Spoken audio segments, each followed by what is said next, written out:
Hello and welcome to the GSBC podcast, proudly brought to you by the Greater Springfield Chamber of Commerce and Purple Bunny Marketing. I'm your host, Matt Taylor-Farrington from Purple Bunny Marketing, and today I am joined by Wendy from Wendy Super Accounting, correct? Yes, it is. Thank you for coming in and having a chat to us about your business. We'll dive straight in. Let's start with your journey. What inspired you to launch Wendy Super Accounting?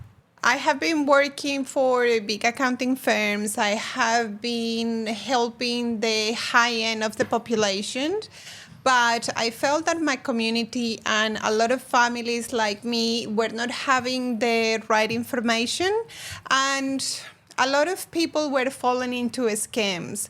So I felt that I needed to do something with it. I had the knowledge, but I did not have the time. With the firms that I was working, I approached them many times to create a space to provide education for those communities or those families. But unfortunately, I was not listening, I guess. Yes. So it just felt it. Like I made it happen that I just resigned to start my own business and be able to reach out to my community and start educating them about self-managed superannuation funds. Yes. And I guess many small business owners do struggle with finances. So what's one thing you wish every business owner understood about their books from day one? It's pretty common in Australia and more like just not in Ipswich or in our area. It's in Australia. When you are starting your own business, you start putting everything into the business or your daily life and you forget about retirement. And when you start thinking about it, maybe it's a bit too late. If they start putting on the side just like $50 a week, it's not much, but it's going to create a huge difference by the age of retirement. Yes. So it's just start small and start putting something on the side for your retirement. Yes, agreed. All right, so your business specifically highlights, clarity, support, stress-free accounting. I know for myself sometimes, the accountant will say, oh, we've got this or we've got this, and you're like, what does that mean or what it is? But I guess, how do you bring sense to that calm and the confidence for your clients to feel confident with the accounting that they're getting? Well, what I think is that I am an accountant that do just one thing, but do it really well. Yep. Because I just work with self-managed superannuation funds. I have done it for 19 years. Working for big accounting firms, I was working for very, very complex super funds that now helping small super funds just with a few investment in properties, and it's not that hard for me. I know a lot of accountants push that away. And for me, because I just do SMSF, it's not that hard for me anymore. And if you just concentrate on something, you become so good. And I have so many experiences and stories to tell to my clients. And sometimes stories are better for them than telling them the rule. Yes. But if I said, hey, this is the rule and this is what happened if you don't do it, and start telling them stories, it's like it stays with them and they understand much easier, I guess. Yes. Yeah, definitely. I think sometimes reading those rules that you see on the super funds and all the different details can get quite daunting and lost. So I think, I guess, convincing someone and telling them a story around how it could impact them obviously gets through a little bit clearer. So, all right. So superannuation and compliance can be overwhelming topics for a lot of people. What are some of the most common misconceptions that you come across? A lot of people get pushed away saying if you don't have more than 500,000, you shouldn't be into one. Wrong. By legislation, there is no a minimum. Yes. ASIC has done a research, and they said when you have a minimum of 200,000, that's when it could be comparable with having your super in an industry fund. Yes. And the other thing to know is that you don't need those 200 just by yourself. In a self-managed superannuation fund, you can have up to 6 people. Yep. So all together can have the 200 and be into one project together. Yep. Okay. And what other thing? That it is expensive. It's no longer expensive anymore because with so many changes in technology, prices have come down quite significantly. But yeah, I think that's pretty much the two. That it is expensive is just for the rich, not true. Yep. And that you need at least 500,000. Yeah, not true. Okay, no worries. And you obviously work closely with individuals and business clients. What trends are you seeing right now in how people manage their money to prepare for retirement? Yes, I can see a lot of people is getting more involved with self-managed superannuation funds and they want to take control of their money. Yes. There are two different scenarios that are going on and are really good. Probably the best one is for business owners. If they need to run their business from a place, like let's say a restaurant, that they need somewhere to run their business. The best strategy and what usually happens is that with their superannuation, they buy the property. Yep. They rent that property back to the business. Yes. What they create is asset protection in the property because it belongs to the super fund. Yes. But in the business, they create tax deduction and they are accumulating all the wealth for the family or for them. Yeah. That's at the business level. And for employees like mom and dad that they just have salaries, they also use their superannuation to buy investment properties. Yep. And because they can leverage from the bank, they can grow on a larger asset. Yes. And Australia, it's a great place to invest in property. Yeah. Yes, agreed, especially at the moment. Property value is definitely going up. All right. So Springfield and Ipswich have a growing small business community. How important is financial literacy in helping these businesses thrive? I think everyone can be really good at what they do.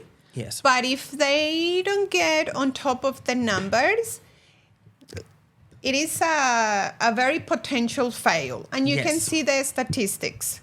70% of the business fail within the 3 years. First 3 years, yep. I believe it's 30%, sorry. 30% of the business fail within the first 3 years. Yes. And 70% of those is because of the numbers. Yes. So they didn't save enough for taxes. I think that's the number one. That's the killer. Like, you have to really know your numbers. This day, there are so many softwares available that let you track your numbers. There are so many bookkeepers here in Australia or overseas or whatever they are. But it is really, really important when you start a business. Your main goal will be to know your numbers and save for your taxes. Yes. Because the ATO doesn't forgive anyone. No, they're quite brutal, aren't they? Yes. I agree. I think anyone going into business, I think you know what you do very well already. And yes, I would say that knowing the financials is very important. I'm a very inquisitive person. So with my accountant, I'm like, why is that? What is that? What does that mean? I'm a very, I like to ask a lot of questions. So, but I can see how some people would get lost or affected by that in the market, obviously. All right. So what's one success story or moment that reminded you, yes, this is exactly why I do what I do? Well, this is a couple. They are immigrants. And because when you arrive to this country late, you don't have much super. Yes. And second, you don't have that support around you. You don't have aunties, uncles, or grandparents leaving you money. So it's just up to you to save and organize. So this couple, between husband and wife, they just had 200,000. Yep. So not much. Yes. But they borrowed from the bank and bought a property of 435 in Kingaroy in front of the hospital.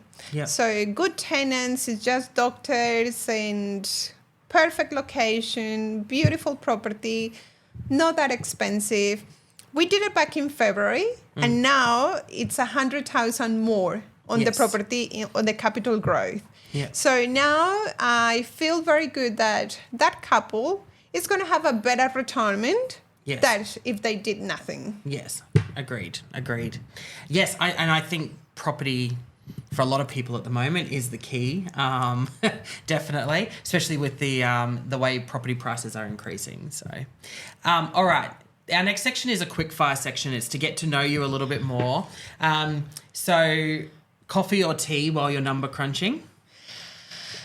Coffee, yes. I am originally from Colombia, Yes. and in my town we grow coffee. Yes. And so for me, it's all about coffee, and we drink coffee since we are 5 years old or very little. Yes. My kids drink coffee. So Yes.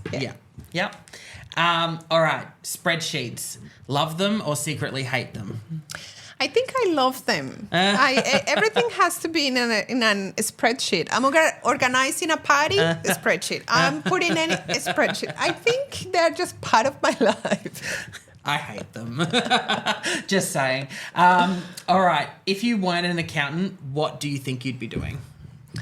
I always wanted to be a doctor.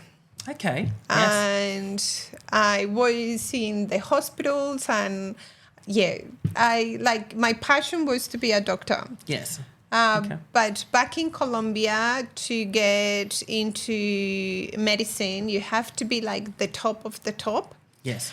And I was the first one to go to university from my family. Okay. So I didn't have all the knowledge, and I just applied to one university. I didn't know you had to apply to many. Yes. And then my mom said, well, because I did not pass for medicine, my mom said, you cannot be at home doing nothing. You better do something. So, and then, accounting. So, Very different, but yes, great. All right. What's one word clients would use to describe you? Be nice to yourself. I think caring. Yes. Sometimes I'm more than an accountant. I end up being the counselor. So I can feel different things. I can see if they're sad, or I can feel if they are anxious, or I'm more how they feel. And I prefer everything face to face as much as I can. And I try to be very close with my clients, and they become kind of my family. Yeah. Yeah, wonderful. All right. So, last question for you, then you're out of the hot seat. What's next for Wendy Super Accounting? Is there any plans, expansions, new services, anything that you're excited to get out there? I love helping the community, and I love helping other women. I have a big goal, and is to create an organization where we support women that want to start a business and probably don't have the resources. Something like Women Helps Women. So women that we are in better position, how we can help those other women that are coming. Because I feel that if the women changes, we impact on the husbands, we impact on the kids.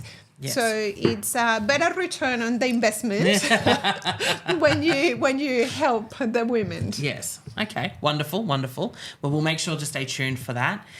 Well, that's it for us from this episode of the GSBC podcast. Thank you for coming in and having a chat and talking about your business. We really appreciate it, Wendy. Thank you. Thank you for having me here, and let me talk. Yes, no worries. And thank you for tuning in to the latest episode. Make sure to like and follow us on all of our social medias.